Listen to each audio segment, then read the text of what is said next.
जो जिहाद पर आपने बोला उसको मिसकंस्ट्रू किया जाता है वर्ल्ड ओवर, लेकिन सर आपको पता है कि अगर इस बात से भ्रम फैलता है तो इसको बोलना क्या ज़रूरी था? हाँ, ये बात ठीक है, कंफ्यूजन क्रिएट हो गई है।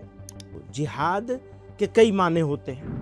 ये जो टेररिस्ट लोग जिहाद का यूज करते हैं, इस्लामिक टर्मिनोलॉजी का यूज करते हैं, 6000 उलमा को हमने हैदराबाद में जमा किया था, मुफ्तियों को, और फतवा लेके आए थे उसके खिलाफ। तो मैं हमेशा कहता रहा हूँ वो फसादी हैं, हम जिहादी हैं। अब इसके ऊपर अगर लोग बैकफायर भी हो तो मुझे कोई इसकी परवाह नहीं है, मैं अपनी बात पर स्टैंड करता हूँ, खड़ा हूँ। पूरी मिनिस्ट्री ने स्टेट्स की हो या सेंटर की हो एक स्टैंड लिया है कि जब भी कोई बुरी चीज मुसलमानों से रिलेटेड आएगी तो उसको जिहाद से जोड़ेंगे। लव जिहाद, लैंड जिहाद, थूक जिहाद, वोट जिहाद, जहां मुसलमान हो वहां जिहाद। इसकी इंटेंसिटी और बढ़ाई गई और चीफ मिनिस्टरों ने कहना शुरू कर दिया। फिर उसकी इंटेंसिटी और बढ़ाई गई और सेंट्रल मिनिस्टरों ने कहना शुरू कर दिया और सेंट्रल लीडरों ने कहना शुरू कर दिया, और इसको ऐसा बना दिया कि जैसे बस मुसलमान है तो जिहादी है और जिहादी है तो मतलब फसादी है। जो आपने कहा उसका टेररिज्म से कोई संबंध नहीं है या उसका वायलेंस से कोई संबंध नहीं कोई है? मतलब नहीं। अगर टेररिस्ट इसको जिहाद कह रहा है तो आप भी और मैं भी उसको जिहाद मान ले, इससे उसका फायदा है, या उसको जिहाद न माने, इससे उसका नुकसान है। तब भ्रम तो फैलाया गया ना। हम भ्रम किसने फैलाया सर लेकिन आप देखिए एक पाकिस्तान सेकंड, जैसी वही मैं कंट्री समझाना चाहता जिहाद इस्तेमाल करती है। वही कश्मीर मैं में। कह रहा हूँ, जो पाकिस्तान यूज करेगा वही हम भी यूज करने लगेंगे या हम उसको एक्सपोज करेंगे? आप ये बताइए। सर मतलब मैं समझाने की कोशिश कर रहा हूँ। इंटेंट समझ रहा हूँ। प्लीज प्लीज मेरी हम्बल रिक्वेस्ट है, आप उनके ट्रैप में मत आइए। का मतलब सिर्फ जिहाद को क्लियर डेफिनेशन देना था कि एग्जैक्टली।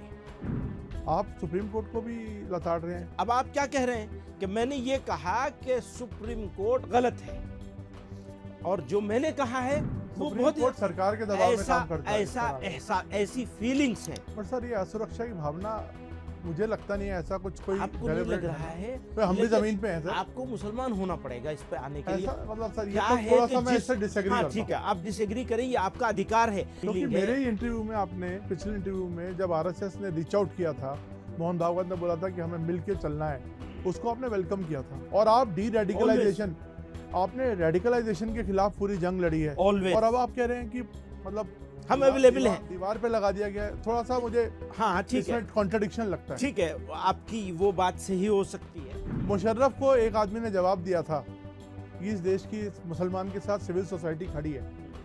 क्या वो बदल गया? मदनी साहब, आपका एक बयान, मतलब एक बयान क्या, 2 या 3-4 बयान आपके इस तरह के आ गए हैं जो काफ़ी विवादास्पद, जिनको मैं बोल सकता हूँ। और कई क्रिटिक्स कह रहे हैं कि ये भड़काऊ भी, एक भड़काऊ वाली लाइन में भी आते हैं। जो जिहाद पर आपने बोला, हालांकि जिहाद का जो कॉन्सेप्ट है वो इस्लामिक कॉन्सेप्ट है, उसको मिसकंस्ट्रू किया जाता है वर्ल्ड ओवर, लेकिन सर आपको पता है कि अगर इस बात से भ्रम फैलता है तो इसको बोलना क्या ज़रूरी था और क्या वो था? आपको लगता नहीं इससे और ज़्यादा एक कन्फ्यूजन क्रिएट हुई है? हाँ, ये बात ठीक है कि कंफ्यूजन क्रिएट हो गई है, लेकिन जब आप उसको पूरे को देखेंगे तो आप मिसअंडरस्टैंड नहीं होंगे।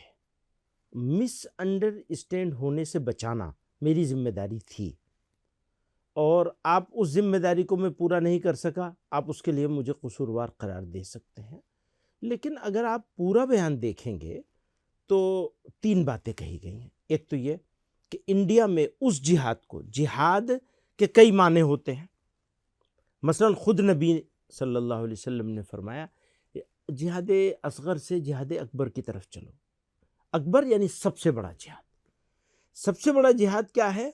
अपने नफ्स को ठीक करो, अपने आप को ठीक करो, झूठ बोलना, फला फला फला, इन सारी चीज़ों से अपने आप को मुक्त करो। इसी तरह से कहीं जुल्म हो रहा है, उस जुल्म का विरोध करो, इसको भी जिहाद करार दिया गया है, ऐन जिहाद है। तो हम अपने पिछले, आप जानते हैं हमारा ट्रैक रिकॉर्ड बिल्कुल, मैं वही 30 हैरान साल हूँ। से, हाँ 30 साल से हम एक काम कर रहे हैं। जब से मैंने इस ऑर्गेनाइजेशन में एंट्री की एक छोटे से सेक्रेटरी की हैसियत से, तब से एक मिशन बनाया है कि ये जो टेररिस्ट लोग जिहाद का यूज करते हैं, इस्लामिक टर्मिनोलॉजी का यूज करते हैं और फसाद फैलाते हैं, इसको कैसे एक्सपोज किया जाए और इसके खिलाफ इस्लामिक फ़िक़्ह के हिसाब से, शरीयत जूरिस्प्रूडेंस के हिसाब से 6000 उलमा को हमने हैदराबाद में जमा किया था, मुफ्तियों को, और फतवा लेके आए थे उसके खिलाफ। और उसके बाद से लगातार इसके ऊपर काम कर रहे हैं। अब हो क्या रहा है, हम तो ये काम कर रहे हैं टेररिस्टों से लड़ना, जिसको हम असल जिहाद समझते हैं। मैं हमेशा कहता रहा हूं वो फसादी हैं, हम जिहादी हैं। आपने क्या किया, आपसे मुराद आप नहीं है, आपने क्या किया, पूरी मिनिस्ट्री ने, अब इसके ऊपर अगर लोग बैकफायर भी हो तो मुझे कोई इसकी परवाह नहीं है, मैं अपनी बात पर स्टैंड करता हूं, खड़ा हूं। पूरी मिनिस्ट्री ने, स्टेट्स की हो या सेंटर की हो, एक स्टैंड लिया है कि जब भी कोई बुरी चीज मुसलमानों से रिलेटेड आएगी तो उसको जिहाद से जोड़ेंगे। एक पवित्र शब्दावली है ये, और हमारा दायित्व है, कर्तव्य है, जिसको हम निभा भी रहे हैं। 30 साल से लड़ाई लड़ रहे हैं, और इससे पहले भी लड़ाई लड़ी है। जब आजादी की लड़ाई आंदोलन शुरू हुआ था तो भी जिहाद आजादी कहा गया था उसे, आजादी का जिहाद। उस्मान, ब्रिगेडियर उस्मान ने आजादी के बाद, पाकिस्तान बनने के बाद पाकिस्तान के खिलाफ लड़ाई लड़ी। तो शहादत भी एक इस्लामिक टर्मिनोलॉजी है। उन्होंने शहादत ग्रहण करी थी, उनको उस जगह रहना नहीं था। उनके सब ऑर्डिनेट लोगों ने कहा आपको पीछे हटिए, आपका काम नहीं है यहाँ, और उन्होंने अपनी जान दी, जिसको नौशेरा का शेर कहते हैं। तो वो हमारा जिहाद है। उस्मान, ब्रिगेडियर उस्मान का जिहाद है, वो इस्लामिक जिहाद है कि उसने अपने वतन के लिए अपनी जान का नजराना पेश किया। हुआ क्या, लव जिहाद, लैंड जिहाद, थूक जिहाद, वोट जिहाद, जहां मुसलमान हो वहां जिहाद, और इसको गाली बना दिया गया। तो ये दरअसल इस्लाम को गाली देने के लिए बहुत सोच समझ के इसका यूज हो रहा है। हम चुपचाप बैठे थे, छोटे लोग कर रहे हैं, समझाएंगे सीनियर लोग उनको। बाद में बजाय समझाने के इसकी इंटेंसिटी और बढ़ाई गई और चीफ मिनिस्टरों ने कहना शुरू कर दिया। फिर उसकी इंटेंसिटी और बढ़ाई गई और सेंट्रल मिनिस्टरों ने कहना शुरू कर दिया और सेंट्रल लीडरों ने कहना शुरू कर दिया, और इसको ऐसा बना दिया कि जैसे बस मुसलमान है तो जिहादी है और जिहादी है तो मतलब फसादी है। तो ऐसे में मेरे लिए जिहाद को समझाना जरूरी हो गया या नहीं हो गया, ये मेरा दायित्व है। मुझे आप बताइए, पब्लिक की अंडरस्टैंडिंग के लिए, और जो लोग जो इस पे कंट्रोवर्सी कर रहे हैं, जो आपने कहा उसका टेररिज्म से कोई संबंध नहीं है या उसका वायलेंस से कोई संबंध नहीं कोई है, मतलब नहीं, नहीं तो इसको अगर, लेकिन आपको पता है कि इसका इस्तेमाल टेररिस्ट ऑर्गेनाइजेशंस करती हैं। इस शब्द का अब इस्तेमाल, आप ये समझिए, हम आप एक साथ बैठे हैं, राष्ट्र निर्माण, राष्ट्र रक्षा, राष्ट्र सुरक्षा, इस पर हम सब लोग एक साथ हैं, है ना, एक सहमत हैं हम। अब जब हम लोग सहमत हैं इसके ऊपर, बहुत ही बारीक सी बात है नवीन जी, अगर इसको समझेंगे तो आपको समझाना, आगे बढ़ाना आसान होगा। हम सब लोगों की का मुश्तरक जिम्मेदारी उर्दू में कहते हैं, यानी कलेक्टिव रेस्पॉन्सिबिलिटी है। ये कलेक्टिव रेस्पॉन्सिबिलिटी है लड़ना। अगर टेररिस्ट इसको जिहाद कह रहा है तो आप भी और मैं भी उसको जिहाद मान लें, इससे उसका फायदा है, या उसको जिहाद न माने, इससे उसका नुकसान है। तब भ्रम तो फैलाया गया ना। हम भ्रम किसने फैलाया सर, लेकिन आप देखिए पाकिस्तान जैसी वही मैं कंट्री समझाना जिहाद चाहता इस्तेमाल करती है, वही मैं कह रहा हूं, जो पाकिस्तान यूज करेगा वही हम भी यूज करने लगेंगे, या हम उसको एक्सपोज करेंगे? आप ये बताइए। मैं समझाने की कोशिश कर रहा हूं, इंटेंट समझ रहा हूं, नहीं, लेकिन अगर आप मुश्किल क्या है, अभी लोग समझने के लिए तैयार नहीं है। 30 साल से हम एक काम कर रहे हैं, वो ट्रैक रिकॉर्ड को भी लोग नहीं देख रहे हैं और समझने के लिए तैयार नहीं है। क्यों? उनके ट्रैप में आ गए हैं। प्लीज प्लीज मेरी हम्बल रिक्वेस्ट है, आप उनके ट्रैप में मत आइए। पाकिस्तानी जिनके आका पाकिस्तान में बैठे हुए हैं, उन लोगों के ट्रेप में अगर आप आएंगे तो उनको मजबूत कर रहे हैं, अपने आप को कमजोर कर रहे हैं। प्लीज कमजोर मत तो आपका कीजिए। मतलब सिर्फ जिहाद को क्लियर डेफिनेशन देना था कि एग्जैक्टली ये आप बोल रहे हैं। उसको डिफाइन करना चाहते थे। इसीलिए आप अगर पूरा देखेंगे तो साफ साफ बहुत ही बोल्ड स्टेप है कि ये कहा जा रहा है कि इंडिया में तो इस पर बहस ही नहीं हो सकती। इससे बड़ा बोल्ड स्टेप हो नहीं सकता कि इस पर डिबेट ही नहीं हो सकती कि जिहाद यहां होगा या नहीं होगा। चलिए, ये तो एक तरफ हो गया, आपने क्लियर कर दिया कि आपका मतलब वायलेंस से नहीं था, आपका मतलब कोई उकसाने से नहीं था, आपका मतलब था लोगों को बताना कि जिहाद का रियल मीनिंग क्या है। अब हम आते हैं सुप्रीम कोर्ट पे।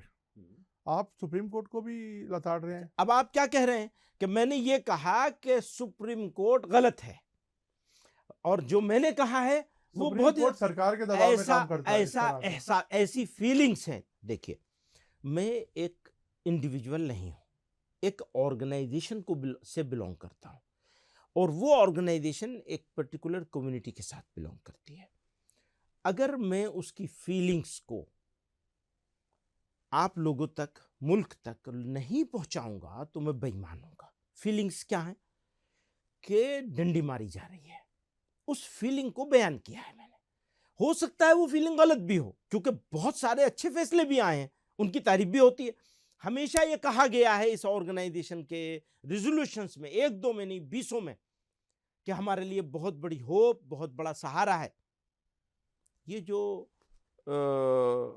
हमारे कॉन्स्टिट्यूशन के निर्माताओं ने, भारत के संविधान के निर्माताओं ने जो आइडिया रखा था, वो ये बीच में ये जो हम लोग कहते हैं डेमोक्रेसी के 4 पिलर हैं, उसमें एक कोर्ट को रखा गया है, जुडिशरी को रखा गया है। तो उसका मतलब यही है कि मेजोरिटेरियनिज्म ना आ जाए। समझिए, अगर सारे लोग मिल करके, मेजोरिटी मिल करके कोई कानून बनाए, वो कानून तो फाइनल होगा, पर वहां एक बीच में एक वो रख दिया है। पर सर, ये असुरक्षा की भावना, मुझे लगता नहीं है ऐसा कुछ कोई आपको नहीं लग रहा है? तो हम भी लेकिन जमीन पे हैं सर। आपको मुसलमान होना पड़ेगा इस पे आने के लिए। ऐसा मतलब सर, ये क्या तो है थोड़ा कि सा मैं जिस इससे डिसएग्री हाँ करता ठीक हूं। है, आप डिसएग्री करें, ये आपका अधिकार है। तो मेरा अधिकार क्यों छीन रहे हैं इस बात को कहने का कि हमें ऐसी जगह खड़ा कर दिया है कि हम ये महसूस फील कर रहे हैं कि हमें दीवार पे लगा दिया गया है, मतलब दीवार से लगा दिया है। ये हमारी फीलिंग है।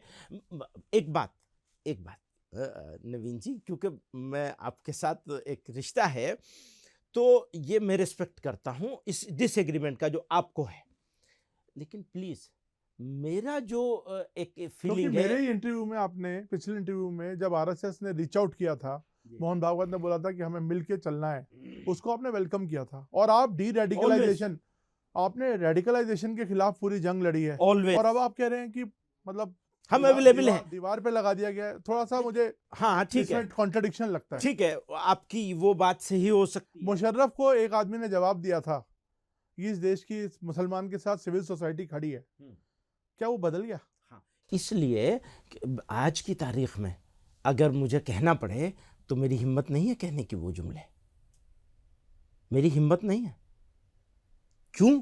इसलिए कि पूरे मुल्क में सिचुएशन ऐसी हो गई है। हमारे सर, ये तो अलार्म रेज करने वाली बात है। हाँ, यही तो मैं चाहता हूं कि अलार्म रेज हो, और आप भी इसके बारे में चिंता करें कि इस सिचुएशन, अगर ये सिचुएशन नहीं है तो हमें अंडरस्टैंड करना चाहिए, और अगर है तो आपको अंडरस्टैंड करना चाहिए। ये अंडरस्टैंडिंग को स्टार्ट करना है। सर, आप इतनी बड़ी ऑर्गेनाइजेशन लीड कर रहे हैं, आपका हर बयान स्क्रूटिनाइज होता है, हर बयान पर एनालिसिस होता है, और आपके इतने हजारों लाखों फॉलोअर्स हैं।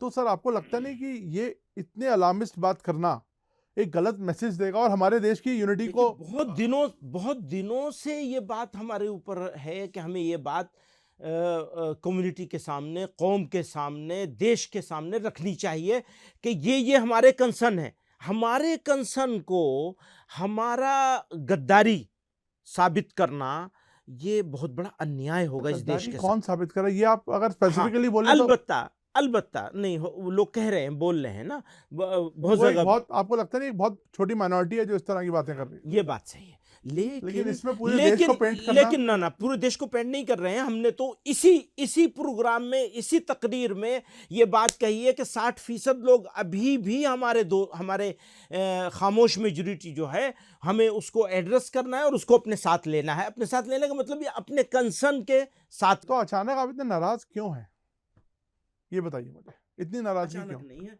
नाराज है, अचानक नहीं है। हमें आपसे उम्मीद है, हमें प्राइम मिनिस्टर से उम्मीद है, हमें होम मिनिस्टर से उम्मीद है, हमें अपने चीफ मिनिस्टरों से उम्मीद है। मैं मानता हूं इलेक्शन के लिए उन्हें कुछ कुछ करना है, बांटने वाला। आप हिमंता बिस्वा पे बोल रहे हैं क्या? हैं? आप किस चीफ मिनिस्टर को निशाना? नहीं, मैं सभी को कह रहा हूं। सारे बोल रहे हैं? हाँ, किसी को क्या जरूरत है? नहीं, लेकिन सारे सीएम आपके खिलाफ बोल रहे हैं। नहीं, क्या कमाल है यार। खिलाफ की बात नहीं कर रहा हूं। हाँ, सबको कंसर्न जो है कम्युनिटी का, उसके बारे में बैठ के बात करनी चाहिए, सोचना चाहिए, शब्दावली को चेंज तो करना आपने रीच चाहिए। आउट किया सरकार को इस बारे में? कर लेंगे, आप कहेंगे तो। नहीं, आपने रीच आउट किया, आप तो सीधा बहुत मंच मर्तबा नहीं, बहुत मर्तबा, बहुत सारे सब्जेक्ट पर, सारी सरकार के बहुत सारे, देखिए सरकार के पास हमारी पहुंच है नहीं, कुछ लोग हैं जिनके पास हम पहुंच जाते हैं, उनके पास हमारी बात। एक बात मैं हमेशा कहता हूं सब लोगों से, इलेक्शन लड़ने के लिए आपको जो करना है कर लीजिए, उतना भर कीजिए, उससे आगे क्यों ना कर बढ़िए। लीजिए सर, ये मतलब देश की अब भैया, यूनिटी से थोड़ी खेल सकते हैं आप। उनको हम चेंज तो नहीं कर सकते ना जी। भाई, उनको चेंज नहीं कर सकते तो क्या कहें? किसी को चेंज करना हमारे लिए मुश्किल काम है, कैसे करेंगे? वो तो कहते नहीं हम तो बिल्कुल ठीक कर रहे हैं। एक और प्रॉब्लम है, जैसे आपने क्या कहा, आपने कहा सारों को पेंट कर रहे हो तुम, आपने कहा ना। हालांकि आपने ये देखा ही नहीं, हमने सारों को पेंट ही नहीं, मैं तो आपसे सवाल पूछ रहा हूँ। एक बात ऐसी बता दीजिए जिससे मैंने सारे देश के लोगों को या देश को पेंट किया हो, एक बात बता दीजिए, एक मिसाल। नहीं, मैं कह रहा हूँ, आप कह रहे हैं ना मुसलमानों को, पूरे मुसलमान कम्युनिटी को दीवार पे लगा दिया गया, ऐसा लग रहा है। ये तो पूरा एक पूरा जनरल सेंस हो गया ना। नहीं, जनरल सेंस नहीं है। सोसाइटी में देखिए, this is not one against पहले अनदर। देखिए वो मुशर्रफ साहब वाला किस्सा हुआ था, मैंने कहा था 90% लोग हैं, आज हम 60 पे आ गए हैं, तो कंसर्न तो है ना। तो इसको चलिए, देखिए आपका जेन्युइन कंसर्न हो सकता है, मैं इस पे और ज्यादा हाँ, ठीक है ना वो नहीं करूंगा, ठीक है। लेकिन खुद मेरा भी एक अपना पॉइंट ऑफ व्यू है, इसलिए मैंने वो एक्सप्रेस किया। नहीं, अच्छा किया ठीक है आपने। सर। और अब मैं आता हूँ, ये मुर्दा कौम है और वंदे मातरम पे भी सवाल जवाब, तो ये तो आपको, मेरे को लगता नहीं आपने कभी इस तरह की पहले बात करी है। वंदे मातरम के ऊपर हमारी ऑर्गेनाइजेशन का 2011 में और उससे पहले आज़ादी के फौरन बाद ये बात बहुत बहस की चली है। अभी क्या हो रहा है कि ज़बरदस्ती करवाई जा रही है स्कूलों में, जगह जगह, तो पढ़ना ही पड़ेगा। अब आप ये बताइए, एक स्कूल नहीं 20 इंसिडेंट है जहां दूसरे जो ये सुबह के जो तराने हुआ करते थे, दुआ हुआ करती थी, लब पे आती है दुआ बन के तमन्ना मेरी, इसके ऊपर स्कूलों को लाइन हाजिर कर दिया गया, नोटिस दे दिए गए, और ये कि वंदे मातरम क्यों नहीं कर रहे हो। तो ये जो ज़बरदस्ती का है, ये आइडिया ऑफ इंडिया मेरे ख्याल में तो नहीं है। तो अगर आप इसको आइडिया ऑफ इंडिया बनाना चाहते हैं, लीगली चैलेंज कर रहे हैं, जरूरत पड़ेगी तो करेंगे। ओके। पहले तो हम आपसे कहेंगे ना कि भाई इसको जरा रुकवाइए, जरा देखिए। नवीन कपूर जी से क्या कहेंगे सर, आप नवीन कपूर की क्या नहीं, बहुत बड़ी चीज है, मतलब सोसाइटी को, सिविल सोसाइटी को साथ लाना है। आप मीडिया से भी बहुत नाराज हैं। आप खुश हैं? मुझे तो लगता है आप भी बहुत नाराज हैं। नहीं, जिस तरह से वो, हम लोग उर्दू में कहते हैं, सनसनीखेज बना के पेश किया जा रहा है चीज़ों को, और सिंसियर एफर्ट बहुत काफ़ी। अब आप ये देखें, मेरे जितने सवाल आपने किए हैं, इन सारे सवालों, ये सारे सवाल मौजूद हैं पब्लिक डोमेन में, तो प्रिंट मीडिया ने उसको जिस तरह कोट किया है उसको देखें, और इलेक्ट्रॉनिक मीडिया ने जिस तरह कोट किया उसको देखें, दोनों में ज़मीन आसमान का फ़र्क मिलेगा। अगर आप प्रिंट मीडिया के ऊपर रिसर्च करके मेरे साथ बैठेंगे तो इनमें से अक्सर सवाल आपके पास नहीं आएंगे। प्रिंट मीडिया से रिसर्च करके हाँ, तो अक्सर सवाल वैलिड ही नहीं रह जाएंगे। मैं जब पढ़ रहा था तो मुझे लगा ही नहीं वो आपके बयान है। हाँ, तो आप कभी इस तरह की स्टेटमेंट्स यूज करते नहीं है, ये मैंने आपका पहली बार इस तरह का जो एक एग्रेसिव नहीं, लेकिन आप इसको एग्रेसिव समझ रहे हैं, और मैं इसको बहुत पॉजिटिव अप्रोच के साथ, क्योंकि एग्रेसिव तब होगा जब हम ये कहेंगे कि जिहाद है होगा और भारत में अब जिहाद करना, और वो भी जिहाद में वो माने जो माना आप लेते हैं जिहाद का, और जिस माने को ये सब लोग बयान करते हैं जलील करने के लिए, इस्लाम को गाली देने के लिए, तो उस माने में अगर कहेंगे तो एग्रेसिव होगा। और अगर समझाने के लिए कहा जाएगा, सिचुएशन बताने के लिए कहा जाएगा कि देखो भेड़िया आ रहा है, जरा होशियार रहना, तो वो बिल्कुल डिफरेंट चीज होगी। आप उसको फिर एग्रेसिव नहीं समझेंगे अगर पूरा देखेंगे सारी चीजों को। वही मैं कहना चाहता हूँ। मतलब आपको भी पता है सर कि एक बड़ी कम्युनिटी है हर समाज में, हर कौम में, जो इतनी अवेयर नहीं है, इग्नोरेंट है, या कई बार इंडोक्ट्रिनेटेड है, या उनको, तो आपको लगता नहीं ऐसे में जो आप जैसे बड़े टॉल लीडर्स हैं जो एक बड़ी संगठन चला रहे हैं, इनको इस तरह की कन्फ्यूजन क्रिएट करने के बजाय, मतलब कन्फ्यूजन, सॉरी मैं वर्ड कन्फ्यूजन नहीं है, अगर इस तरह की बात, मतलब जो मिसकंस्ट्रक्ट हो सकती है या मिस इंटरप्रेट हो सकती है, वो बचना चाहिए, आपको लगता नहीं? मैंने बहुत कोशिश की है और इसको बहुत अच्छे से कोशिश करके बनाया, इसीलिए कागज़ हाथ में लेके बैठता हूँ, इसी वजह से, इसी डर से। लेकिन दोस्त लोग तो बड़े होशियार हैं घुमा फिरा के बयान करने में। दोस्तों के हाथ में तोता लग गया, उसकी गर्दन मरोड़ रहे हैं, ठीक है भैया, खुश हो जाओ, इस पे खुश हो जाओ, क्या करेंगे आप। तो अभी आपको अपने किसी बयान पे कुछ बिल्कुल सफाई नहीं देनी है, कोई सफाई नहीं देनी है, कोई चेंज नहीं करना कोई चेंज नहीं करना है, चाहे वो कंटेम्प्ट ऑफ कोर्ट जैसी चीज हो। हाँ हाँ, मैं तैयार है, बिल्कुल खुशी से तैयार है। मेरा सौभाग्य होगा अगर कुछ इसमें कुछ हो, आप दोस्तों को कहिए कि महमूद को सौभाग्यशाली बनाना है, मैं तैयार हूँ, मुझे कुछ फर्क नहीं है, क्योंकि मैं गलत नहीं हूँ अपनी जगह। हाँ, आप ये बता दीजिए कि देखो ये जुमला गलत है, इसको ऐसे नहीं ऐसे कहना चाहिए था, मैं तैयार हूँ उसके लिए। लेकिन ये कि तुम्हारा कॉन्सेप्चुअली गलत नहीं है, लेकिन हो सकता है उसको मिसइंटरप्रेट किया जा रहा है। हाँ हाँ, ये इसको एग्री करता हूँ, और इस मिसकॉन्सेप्ट को या इसको, इसके व्याख्या को। तो आप ये बोल क्यों नहीं देते अपने जुबान से? आप मेरे से क्यों बुलवा रहे हैं इस बात को कि आपने जो वर्ड्स यूज करे हैं उनको हो सकता है दूसरे तरीके से पेश करना हाँ चाहिए? हाँ, नहीं नहीं नहीं, मेरे वर्ड्स बिल्कुल सही हैं, मेरे वर्ड्स बिल्कुल सही हैं, और अभी तक मेरी समझ में नहीं आया कि मुझे ये नहीं यूं कहना चाहिए था, क्योंकि ये नहीं यूं तो मैं पहले भी कह चुका हूं, उसका कोई फायदा नहीं हो रहा है। तो ये डायरेक्ट है, डायरेक्ट ही है, डायरेक्ट है और सही बात है। अलबत्ता ये अपॉर्चुनिटी लोगों को मिल गई या दोस्तों को इसकी तलाश थी, तो ठीक है, मुबारक हो। तो आपको जिस तरह से मुस्लिम कम्युनिटी के कुछ स्कॉलर्स ने भी क्रिटिसाइज किया, बीजेपी ने भी किया, इस पर आपको कुछ कहना है? नहीं, अच्छा किया है। देखिए, सब लोग एग्री नहीं करते, कुछ लोग डिसएग्री भी करते हैं। मैं मुसलमान भी, अगर सारे लोग एग्री करेंगे तो ये क्या बात हो गई। कुछ लोगों को डिसएग्री करना चाहिए, और उनकी अपनी जैसे आप कई चीज़ों में डिसएग्री कर रहे हैं, तो इसकी वजह से हमारा आपका रिलेशनशिप खत्म तो नहीं हो जाता, ना आप गलत हो गए ना मैं गलत हूँगा। तो यही तो कमाल है, यही इस्लाम का कमाल है, और यही इस मुल्क के हिंदुत्व का यानी सनातन धर्म का कमाल है कि अगर धर्म के मानने वाले लोग जो भी हैं, जिस धर्म के भी हों, देखिए, धर्म युद्ध, धर्म संघर्ष, धर्म के लिए अधर्म के खिलाफ खड़ा होना हर धर्म में मौजूद है, वही जिहाद है। अर्जुन ने क्या किया था, वही है। अब इसको आप एकदम गंदी के नाली का गंदा कीड़ा बना देंगे, प्लीज ऐसा मत करिए, इसको रोकिए, इसके खिलाफ भी खड़ा होना चाहिए, मीडिया को भी खड़ा होना चाहिए। नहीं, ये हम नहीं सुनेंगे, ये हम बोलने नहीं देंगे आपको। 4 मर्तबा हो जाए तो उसके बाद ठीक हो जाएगी। मैं मुसलमान दूध के दूल्हे थोड़ा ही हैं, क्या बात है, आप क्या समझते हैं? बहुत सारी गलती मुझसे भी होती है, उसे दुरुस्त करना है। लेकिन इस्लाम को आप गाली बकने लगेंगे और लगातार बकते चले जाएंगे और उसको एजेंडा बना लेंगे अपना, प्लीज ऐसा मत करिए, थोड़ा हल्का हाथ रखिए, दीवार से मत लगाइए। मदनी साहब, आपने बात करी और समझाया कि आपका क्या मतलब, उसके पीछे बैकग्राउंड क्या था। धन्यवाद, शुक्रिया। उम्मीद है कि अब काफ़ी क्लैरिटी रहेगी लोगों के दिमाग में। शुक्रिया, थैंक यू।